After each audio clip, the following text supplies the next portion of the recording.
when you have conversations with your leadership, ask them, I'm here to support you. I'm really, truly here to make your life easier.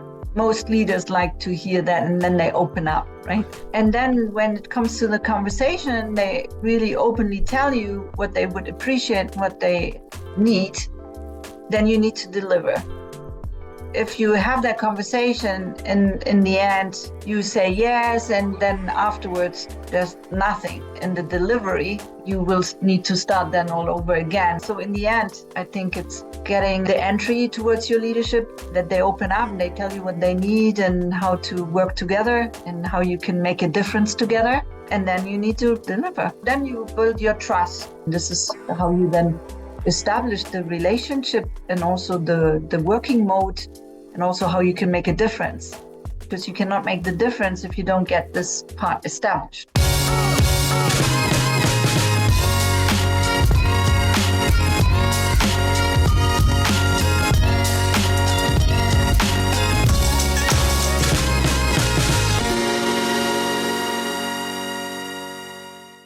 Stephanie, welcome to the show. How are you? Very well, thank you. It's good to be here again. Good to see you, Chris. I can't believe when we spoke this week, earlier in the week, how time has flown by since you joined ArcelorMittal. Yeah. Like, it seems like yesterday we were having a conversation when you was at Nokia, and here you are. So how are things? First and foremost, how are you? Very well. I can second you. I feel the same. Time goes fast. Well, especially when you're having fun. Yeah. And lots of challenges and things. So, no, very well, I have to say, very well. Thank you. Amazing. Tell everyone about the new role and also the business in case people aren't aware of the brand. Yeah. So ArcelorMittal is one of the world's leading steel producer and mining company. In Europe, about the largest steel producer, among the largest in Americas, and also having a heavy footprint also in Asia, India as well. So we have about 9 operating units. We're making about 62 billion revenue. We have about close to 130,000 employees. And we have steel production, so manufacturing in 15 countries. And we are producing high quality finished and semi-finished steel. And then one of our operating units is also the iron ore mines. We are also up to 60% use our own produced iron ore. So as you can see, it's heavy manufacturing. It's all over the world, a lot of employees, biggest proportion though on the blue collar side. But then also we have, next to manufacturing and production, of course, we have R&D as well, because technology, how you produce steel and makes and the new technologies for the future makes the big difference. So we have huge R&D facilities as well. So yes, that's about ArcelorMittal. Amazing. So I hope you have heard about us, and that's where I am now. And your current role, you're EVP HR? Is that right? Yes. So I'm heading the human resources function globally for the group. It's called here EVP HR. So it's basically the CHRO role for the group. Yes. Amazing. Oh, congratulations. So it's probably 99% of people listening have probably walked through a building that's been built by ArcelorMittal steel. Yeah. It's probably hard. It's hard not to. Yeah, exactly. It's you find it in constructions and washing machines, of course. Take a look at all the cars out there, right? There are numerous ways of where you use steel where you might not daily think about. And it was nice to learn also that steel is a product or a material that you can recycle endlessly. And so before I joined this new industry, for me, I wasn't so aware of it. You take things for granted, right?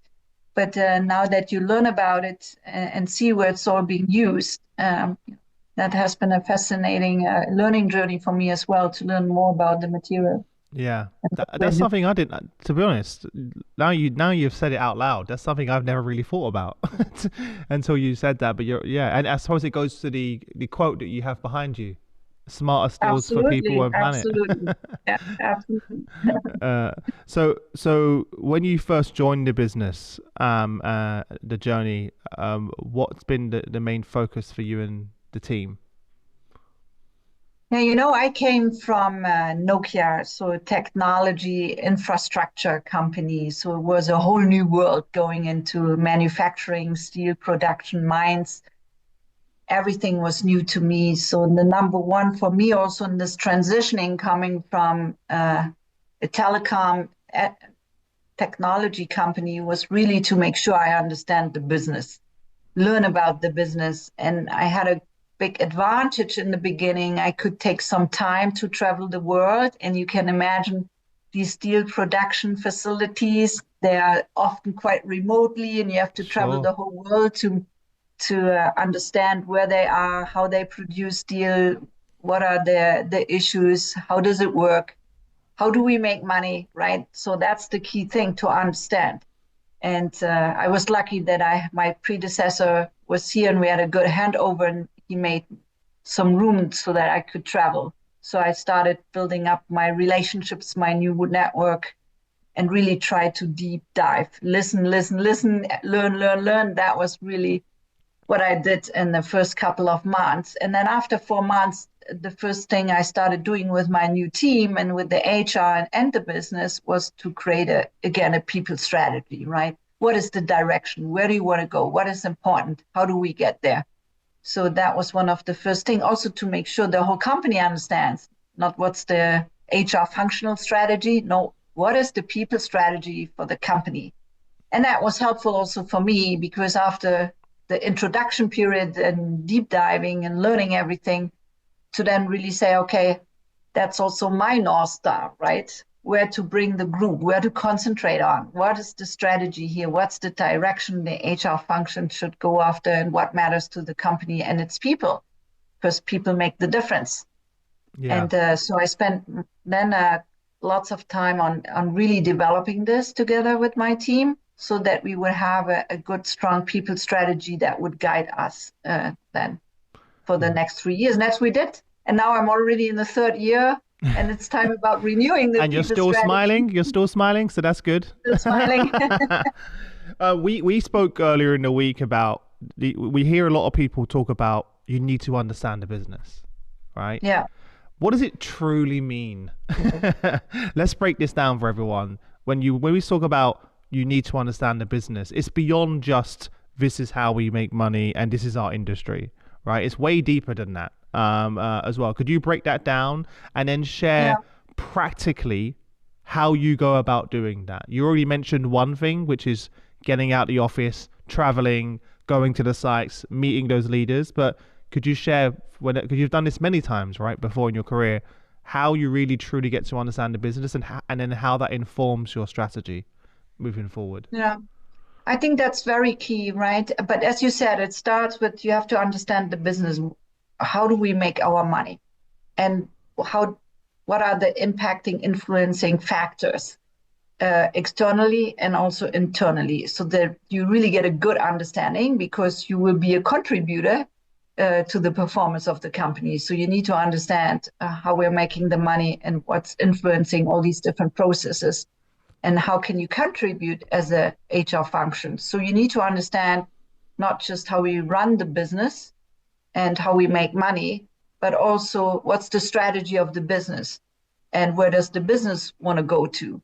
And because you need to translate that business strategy and their plans into the appropriate HR applications, HR solutions, HR and people strategy. And in order to be translating it, you need to really, for me, and that's what I did or tried to do in the beginning extremely, is to spend time with the business, be on the ground, be where it happens, to observe and to learn what does really matter. And because you should also not come up with solutions where you think, okay, one size fits all, because you may have, depends on the company you're in, but you may have different segments, different business units.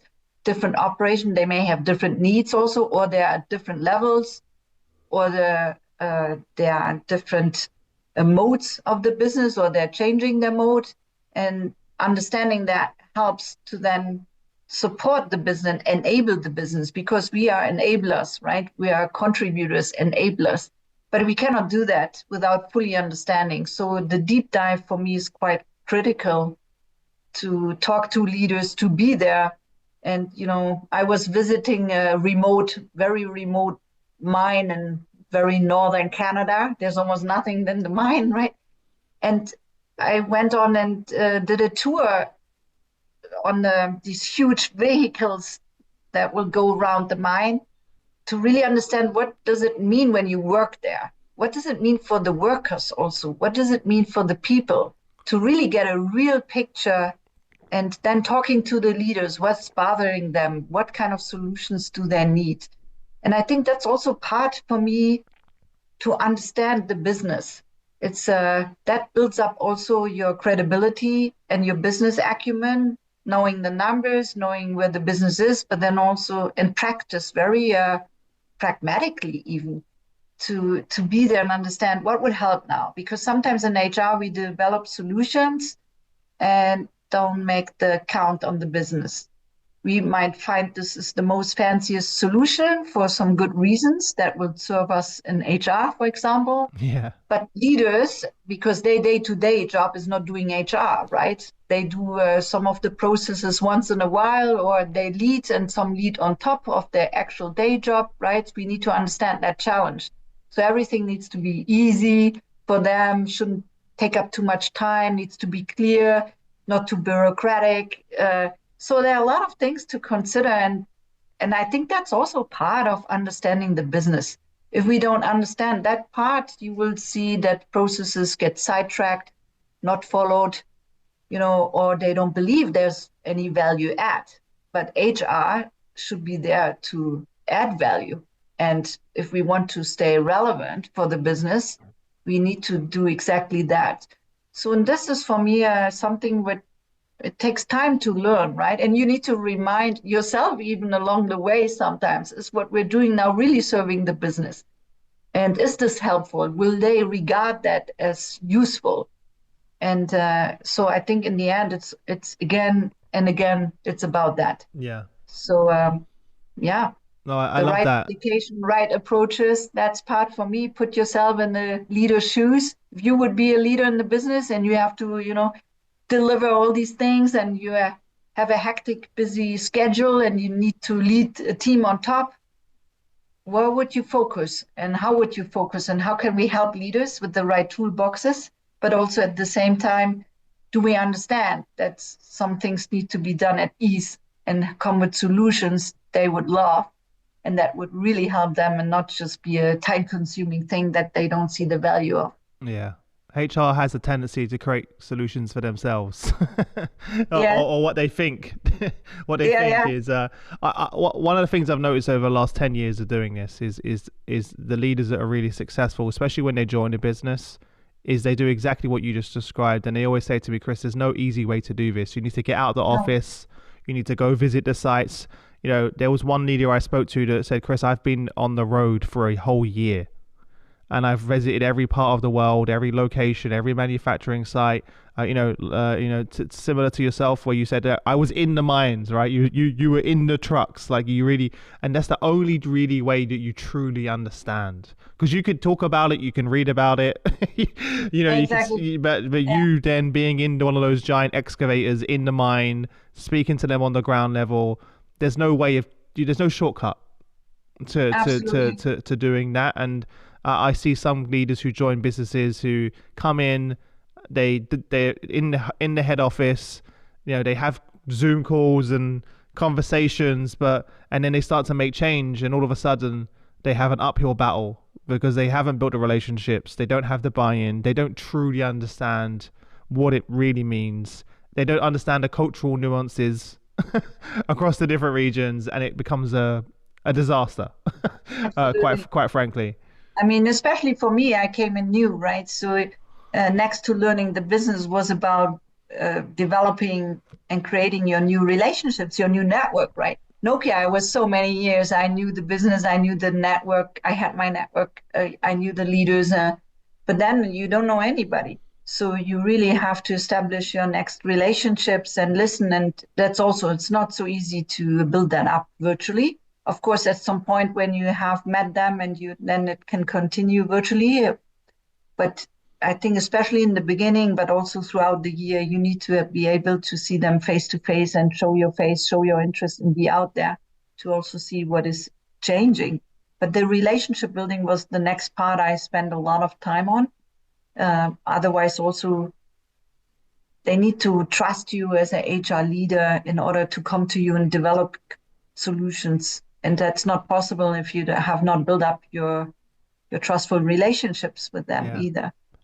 In your career, you what would you say is like, and then for everyone listening, advice, what would be your advice of how to best practically nurture those relationships? Is there some specific questions that you've developed over the years that you ask these leaders to help build that relationship?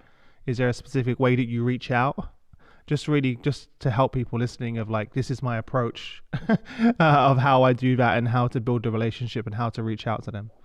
When you have conversations with them and really ask them, okay, I'm here to support you. I'm not here to bring you burden and more processes. I'm really truly here to make your life easier. Most leaders like to hear that, and then they open up, right? And I think that's what you need, also a bit of an entry. And then when it comes to the conversation, they really openly tell you what they would appreciate, what they need, then you need to deliver. If you have that conversation and in the end, you say yes and you have a good understanding, but then afterwards there's nothing in the delivery, or they don't feel the difference afterwards, you will need to start then all over again, and you have probably played out your first opportunity to building the trust, right? So in the end, I think it's getting the entry towards your leadership, that they open up and they tell you what they need and how to work together and how you can make a difference together. And then you need to deliver. It's all about that as well. So, and then, then you build your trust. You say, okay, that worked well. And then, they come more and more often, or they count on you, or they need your advice. And then this is how you then establish the relationship and also the working mode, and also how you can make a difference. Because you cannot make the difference if you don't get this part established somehow. Yeah. How do you deal with the conflict? Because inevitably, you're not going to be able to solve everyone's problems, right? And there's going to be conversations you have with leaders where you can't do that, right? the thing that they want. Are you pretty transparent early on with them? Or do you wait and sort of come back a bit later? Because everyone's going to have their own agenda. They're going to have their own needs, and you can't solve every single problem. How do you approach that? Yeah, and that's very naturally of the challenge, right, to come. And I think you have to address it early on. You say, look, I sometimes have that, can you make an exception here? Can you make this exception? Yeah, exactly. Yeah. And then I say, look, I would love to. I understand fully where you're coming from. But when I make this exception, that will trigger even more exceptions. And then the next business unit will be clearly unhappy, and then we mess it up. And that is then in no one's business interest. So I need to give you I need to pledge for your understanding as well. We will try to find good solutions, but sometimes there will be a natural, pause or, not possibility, because you cannot always go for everything. It's a matter of explaining that. And mostly people say, yeah, okay, I understand. That's fine. And then they move on. I think they just need to understand what it means, and not just a no. That was, I think, like in the past, very beginning of my HR times, it was very process oriented, very controlling, police-like, and just saying, no, this won't work, right? We cannot do this. And then it was left there. And I think that's exactly what we should avoid. It's the why. The why is important. Why are we doing this? Why are we not doing this? And then the explanation behind it. And people will naturally understand it. when we are open and transparent about it, and when we have a good explanation, sometimes they might not be happy, but they will still understand, and it's okay. Yeah, you're right, because the open and transparent approach, they may not get the answer they want, but it will still end with building trust because Yeah. you are so, rather than saying no and just not getting back to them, you took the time to share, this is what it means, this is the why, Yeah. as well. And a lot of people miss that part, because if you don't do that, you've just broken that trust and lost that relationship, and it takes time to then rebuild that That takes trust. more time, right? Once you Yeah, lost it, it's very difficult to regain. Absolutely. yeah. But it's also not always easy. Yeah? These are the typical challenges. Somehow, where's the balance? And then when you have so many things on your plate and you run crazy, you sometimes forget to come back to someone and really explaining everything carefully, right? These things happen. Yeah, So, and but I and think, this is why I wanted to talk about this with you, because we don't really talk about this enough on the podcast. And these are the things that you don't learn. You learn on the journey. There's no playbook yeah, really for this. Like you just said, I did this in the past the wrong way. I learned from it, and now I actually take the time. So you learned the hard way, right? By doing that. So I wanted to share that with the audience, so they understand that. What were some of the things that you, during your listening tour, you said you was away for a couple of months, traveling all over. What was some of the feedback and that you got that's now informed your strategy moving forward? And was there anything that surprised you when you were on that tour in terms of the feedback that you got? I think it's mostly feedback is always about we could be closer to the business, even better understand it, right? In terms of certain policies, processes, or there's not a good understanding even what we have. And what I've observed also in my previous HR role, we do one training and when we assume everybody knows and we did a great job. But honestly, no. We assume too much. Usually, leaders don't pay the same attention just because let's take a simple example like salary increase process. They tend to it once a year if you do your annual review of merit increases once a year, right? So they need to be trained every year. They will not remember just because they did it once, right? So I think we assume in HR, because we're dealing with all this all the time, we assume it's clear or we train people and then we can just move forward. And then we're surprised it doesn't work. And, leaders just simply don't understand. And that's exactly also coming back to this business understanding. That's part of understanding their role.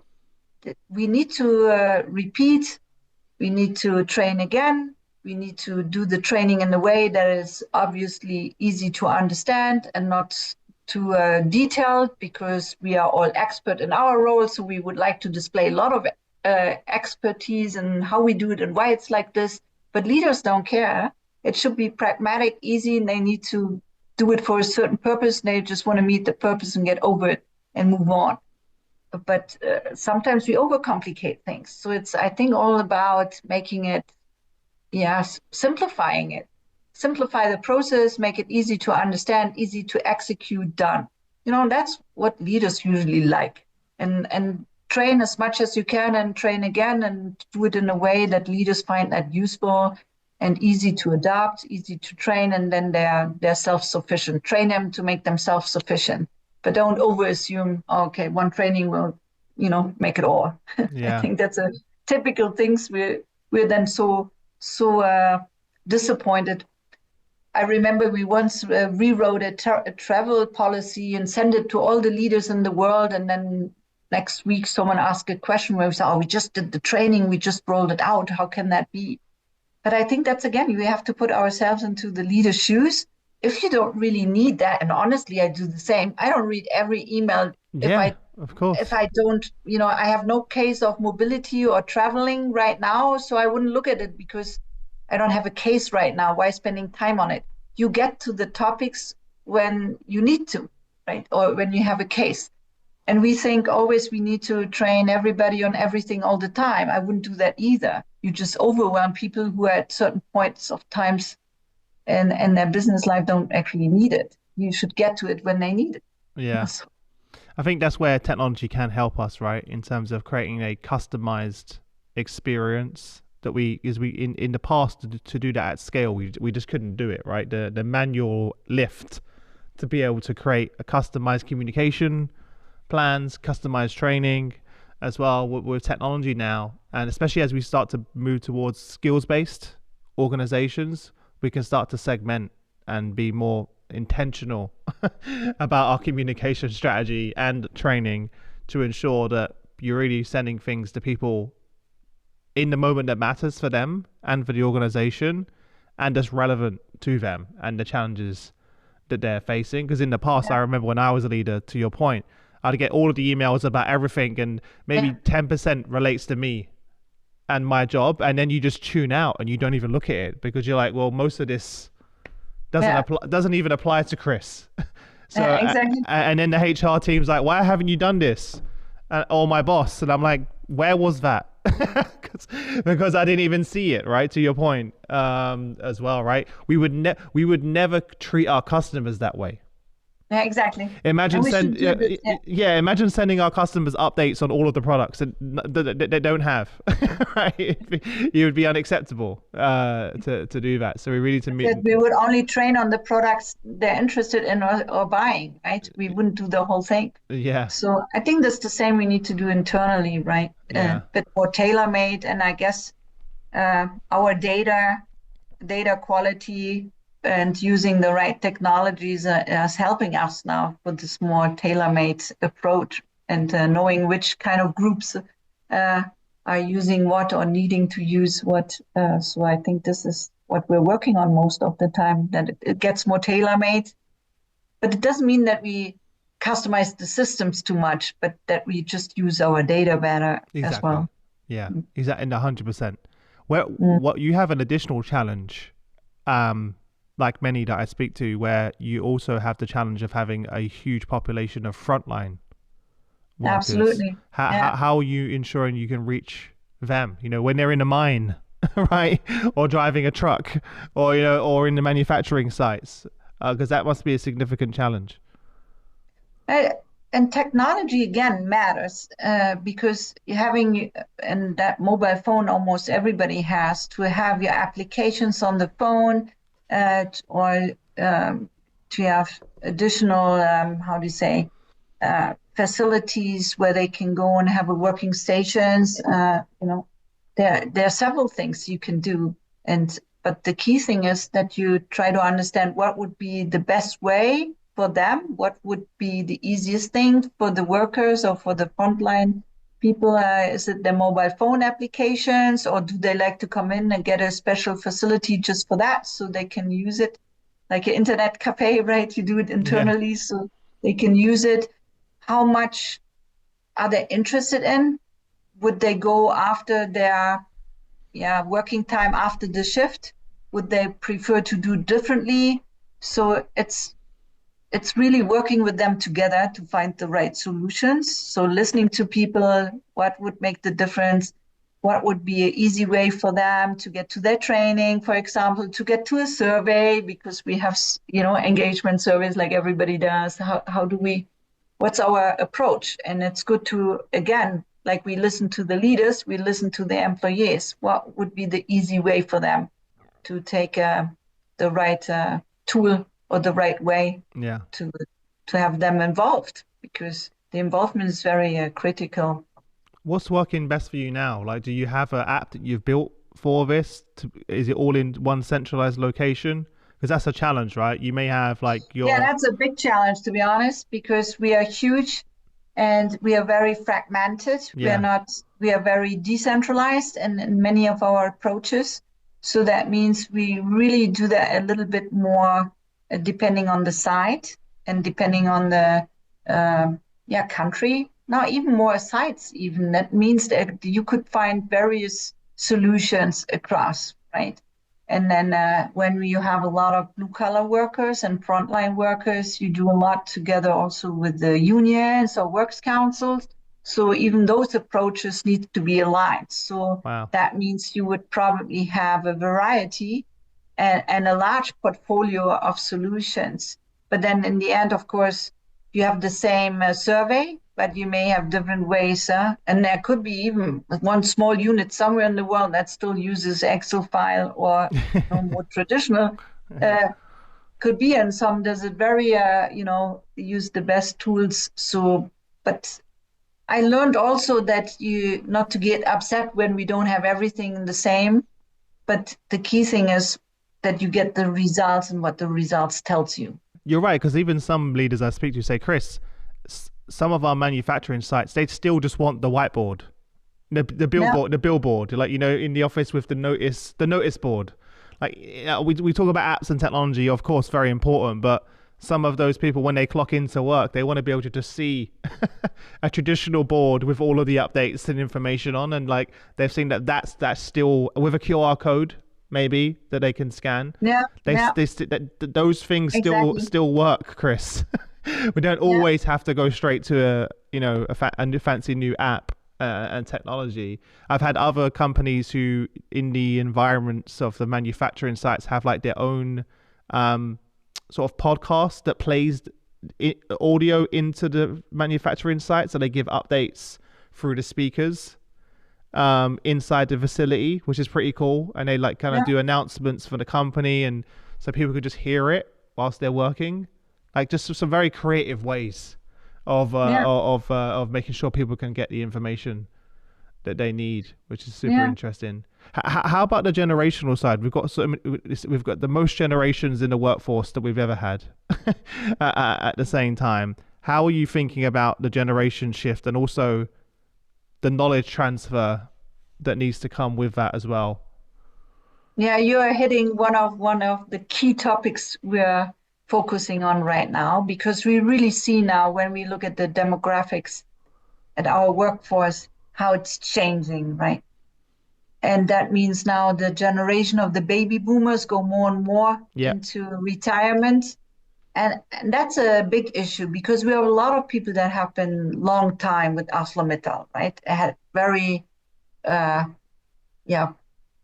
proud times and lots of knowledge, lots of experience. And we're really wondering how we capture their knowledge and how, what happens if they just walk out of the door with all this experience, how we capture that experience, how we have a very heavy focus on succession planning, for example. But it's just more than that. It's really how to make sure we capture that know-how, experience, and the tips that they have, and how this. So we looked a lot of knowledge transfer tools and the help of AI on the market. We did several pilots last year, because we have also all ranges of roles to capture. The ones frontline workers, blue collar leaders, you name it, experts, no matter where. So all of them we need to capture. What's the easiest way and what feels practical for those who are leaving also. And this is something we have not finalized completely, but this is one of the big topics that we're looking at. And the next thing is, the needs of the new generations, have different focus, and they find different things important. And what does it mean to the leader? Our leaders, they usually need to lead the whole spectrum, right? They need to lead baby boomers, Gen Z, Gen Y, everybody, with all their facets of what is important to them and how to retain them, how to develop, right? Because everybody has a slightly different mindset, maybe also nowadays, towards work and what work should provide. And therefore, we are talking a lot, and that's also will be part of the next, alignment of the people strategy going forward, right? Yeah. How do we really make sure we're able to meet all these different needs? And how do you also take our leaders with us to make sure that there are different leadership styles, how to address things differently as well? Yeah. So that's one of the big things now for us, and to deep dive in with the pilots now. How do we capture this now? How? Yeah, break that down a little bit, because we spoke about this before a little bit. So you have some of the traditional methods, right, where you've got people that leave that then become part of your, what did you name it before? You spoke to me. What do you call them when they leave? You mentioned when they leave and they retire, they become part of community that you have? I can't remember Yeah, what you named it. like alumni. Yes, exactly. Sorry, Yeah, my brain was not working. I was trying to think of alumni. That's exactly what I was trying to think of. yeah, So, that's nice actually. I had a very good experience when I joined the company, and I did get a tour about the factory and the production site, and some of the retirees, they are so proud of what they have achieved and how to produce steel and how it works and what's a yes. blast furnace and how it works. And they are voluntarily come in and do the tours. That way they get themselves still acquainted with the latest updates and get somehow still involved in the business to some extent. So, and then at the same time, we can use their knowledge and by explaining very easily and well what is for newcomers, for people who take over, how to use them. And usually they're very proud that they can give in and step in as an expert and transmit their knowledge. That's one way of doing. We have done that here and there quite successfully, but we're also trying to see uh, using tools with the help of AI, where we are questioning them before they go into retirement with questions about, okay, what has been your role? What made your role successful? When you got stuck something, who would you call first? What have been emergencies, situations that appear? How do you do this? Really going down deep into what makes this role successful and how do you help yourself? Besides the normal job description processes, all this, right? What are the questions, right questions to ask and capture that? And then using the whole AI, put together all the information we have and have Yeah. this one more documented and keep the knowledge so we can more easily transfer it. Yeah, I'm really excited about that because we're doing the same thing here with Atlas in terms of creating agents, Yes, yeah, AI agents. To your point, where we ask the HR leaders in their teams and their COEs a specific set of questions, capturing that information, training the agent, and all of those intangibles, right, that you don't know that those individuals have captured over their entire 20, 30 years of career, the advice, the little small details and the lessons that they learned, or the way that this specific machine operates that you don't know and you don't see in the manual. Right, as well. Those are all the things that you can have a AI note taker present during those conversations, or just asking those. You can train the AI to ask the individual those questions so they could do it themselves without having a human involved. So maybe there's an idea that, hey, when they're towards the end of their retirement, you give them access to the tool, and for the next few months before they retire, every week or month they get a couple more questions, and you start to extract that knowledge and experience. And you can imagine if you did that at scale across the organization, how incredible it would be to be able to retain that yeah, information. So yeah. I'm really excited that you're experimenting with Yeah, that. and this is so enriching also because you get more and more of the experience captured, and then everything is enriching itself. I would love to have more agents also than even like of cloning some of key expert roles as an agent. We've That all would be had, super helpful. we've all had employees, if anyone's listening right now in our teams, that when they left, that they left with way more than Yeah, just what was on the CV, because they just knew how certain things work and where certain things were. And again, even relationships, right? Even part of that knowledge capture should be questions around who are the key people within your network, yeah, yeah. Who right? would you call when this happens? Yes, Who do you usually exactly. call, right? Which None is of in none of the processes. yeah, which is none of the processes, is not on the job spec. It's just purely learned through years of experience, and now we have the technology to do that, and that's exactly what we're doing with Atlas Copilot. That if there's someone in your comp and Ben's team who maybe is going to leave, extract all of that information from that individual, and then that way the team, not just the individual, the whole HR team has access to those insights Yeah, that would as be well. so helpful. Yeah, So I'm helpful. really excited about this to see how that evolves, and that can still then evolve into that alumni, because that alumni can continue to add Yeah. to that, so that there should be a way of integrating them more into that ecosystem. Yeah, because there's no silver bullet that covers all, right? You need No. to have a bit of a portfolio of solutions. And one is really to have the mentoring, the Yeah, coaching, all to of that together. physically having someone, right? All that is still there and still important. But sometimes when you have a lot of volume to cover, of course, then the technology and the AI possibilities really kick in and make it easier. And then you can serve it, on a much broader scale, which is super helpful.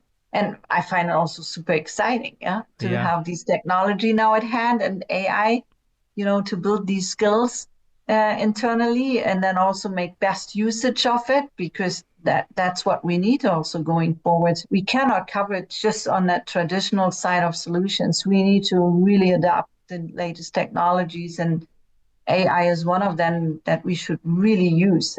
Yeah. And you've got 100,000 employees, right, across multiple parts of the world. So one of the things that I love playing around with is the fact now that you can do what we just described in any language. Right, so already that's amazing. The fact that that knowledge in any language, and then you can actually ask the AI based on the questions you're asking to create you a learning pathway to help you get to that level that you need to be or learn whatever that may be you're talking about, and it can generate the learning. So that is the game changer, to be able to create that customized learning experience based on the current knowledge we have, the where we're going in the future, and all of the knowledge from the past that those leaders have gathered. You bring that all together in one ecosystem. We've never been able to do that before. Yeah. Until But I now. have to say on this one of my experiences also, you need to sometimes have a bit of readiness of your own workforce. Yeah. I give you an example. We try to use AI coaching, which we started as a pilot and really try to have it for leaders and HR and everybody's interested available to use AI coaching. And the HR, when we had a look at it, what it could bring to us and also the leaders, we were fascinated. But I have to say, when you really roll it out, even some leaders are not yet used to use the best out of these opportunities. It's so new sometimes, and AI is new, to break that first hurdle of getting acquainted, using it, how to use it. It's new. And this is also something we thought, oh, this will be easy. We just roll it out. You have it at your fingertip, and here we go. But it's not always so easy sometimes. I've seen that people, how to use these tools that we give them at hand. It's kind of, they need to get used to this new way of working, utilizing the broad scale of opportunities that some AI tools bring.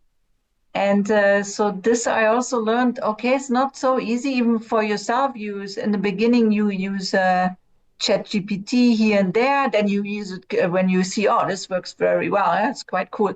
Then you start using it more. It really needs that a little bit. And if you don't have made that first step and you have understood how you can best usage of it, you maybe stop, right? Others try out more. And so this is something also we've seen, okay, that can bring so much, but you need to have the readiness of your leaders, of your workforce sometimes as well for all these great, fascinating tools and what they could bring.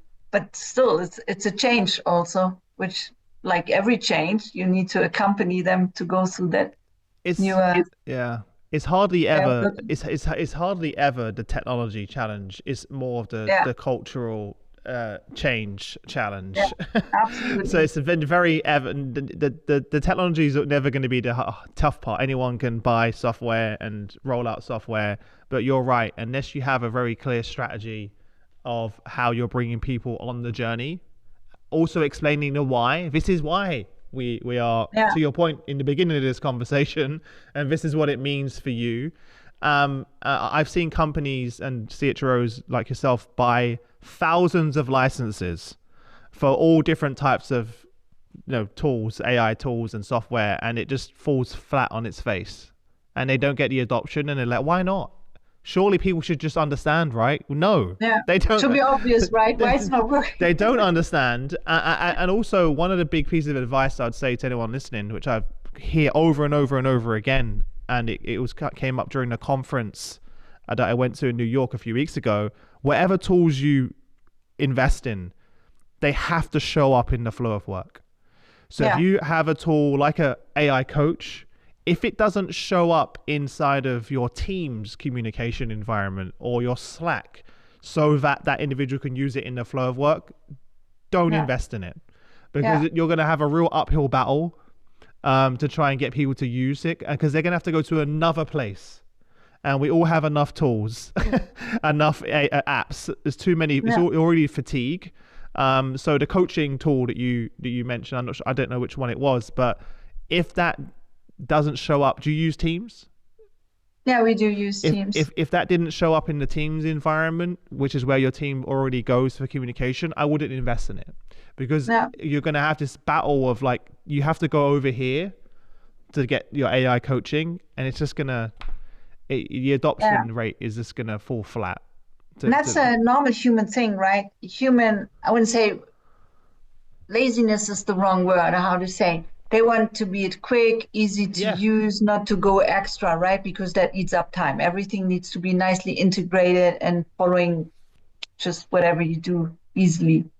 And that way, to make it easy to apply, it's exactly what you say. It needs to be integrated. If you have to go to a different place for that, it's already one step too much. You've lost. It's You've like already when lost. you click on something, you want to get something done. You don't want to have 10 clicks until you get there, but two. Two is enough. Otherwise, people will not use it. It's a bit how humans tick also. And that's we need to have in our mind when we find new solutions or introduce new things. With the AI company for the coaching that you mentioned, I don't expect you to say the name, but did it show up in the flow of work, or is it somewhere else they had to go?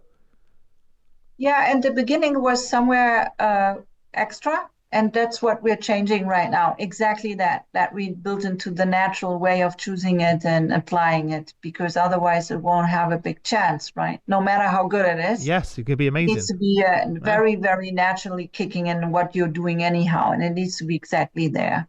Yeah, amazing. That's great to hear. As well. I know we've gone way off topics to talk about many things, but I really enjoyed the conversation. I think I just wanted last question for you as we move forward. What are you most excited about? When you look ahead in front of you and both challenges and opportunities, what are you most excited about? Well, this is a bit typical being in HR role, right? There's so many things, but for me, it's always positive, because we can have understanding business, people, how to bring these two things together. It's for me always a beautiful challenge. And you can have a really impact. So we need to step back and take, regularly our balcony moments and see how we stay relevant, how can we have impact, what does matter, and how do we execute on what does matter. And I think with that, we will be actually, no matter how it goes and what challenges come externally, environmentally, politically, internally, the business itself, it will be always about the same. The challenges will change.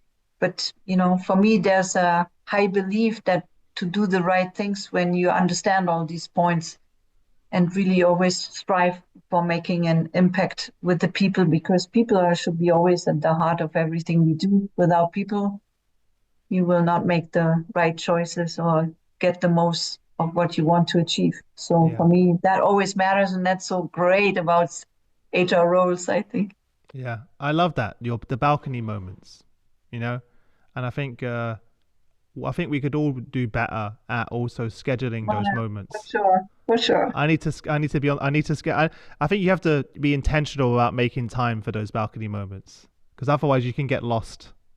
Yeah, and you're just absorbed. It's easy. You get, you have so many things to do, and the plate is full, and you're running crazy. Yeah. and you want to deliver, and sometimes you sharpen your knife, go on the balcony moment, and then you deliver better again. Huh? But since we have sometimes so many things on our desk, Yeah. it's hard, right? When you're so absorbed into the day-to-day business and into operations to really make room. Okay, especially in like my role, right? You have to do that. Otherwise, you're just absorbed all the time and don't do your right reflections. But sometimes harder Yeah. to do that, sometimes less harder, but it's important that we do it regularly. Yeah. Well, I started doing that maybe about 6 months ago. Every Wednesday, I have a few hours in my calendar, and it's a non-negotiable, and it's blocked. It's completely Yeah, that's blocked. the best if you really make time for that. Yeah, and it's just Consciously, like right? there's the only thing I'm doing that time is not what I'm not working in the business. I'm working on the business, and I take a Yeah, step back and just no distractions for a few hours on Wednesday. I have no meetings on Wednesdays, and it just gives me the opportunity just to reflect yeah, because I'm so in the deep end every yeah, day that it's really hard to take that time to do yeah, that. So now I schedule absolutely. it. My coach says like, Chris, you need to schedule it, because if you don't schedule it, it's not going to happen. You're going to find some other reason to do a meeting. There's going to be something else that comes up as well. So Yeah. maybe you don't need it every week like me, but you should definitely take the time. Yeah, I mean, we even learn that in every time management course we maybe want Yeah, the that's use true. back, right? Yeah. You need to take your concentration time. You need time for that and plan for it. Consciously plan for that upfront, right? Yeah. Don't give it a choice of being overruled, but really block time. I think it's very key. Yeah, it doesn't Yeah. even if it doesn't always work. It's like I do a lunch blocker every day and always not using it, Me too. but Me too. I blocked it. I block it. sometimes. I still end up having a meeting or doing something. It's terrible. We need to get better at that. One of the CHROs yesterday we did a CHRO. We have a CPO 100 group where every week we meet as with a group of chief people officers, and we have a specific topic. So yesterday we had around 60 chief people officers from all over the world, and it was all around anxiety at work and how do we help with the well-being and build resilience within ourselves as CPOs, but also our teams and our managers. And super little practical things that like everyone was sharing, like from small details to we no longer do 1 hour meetings.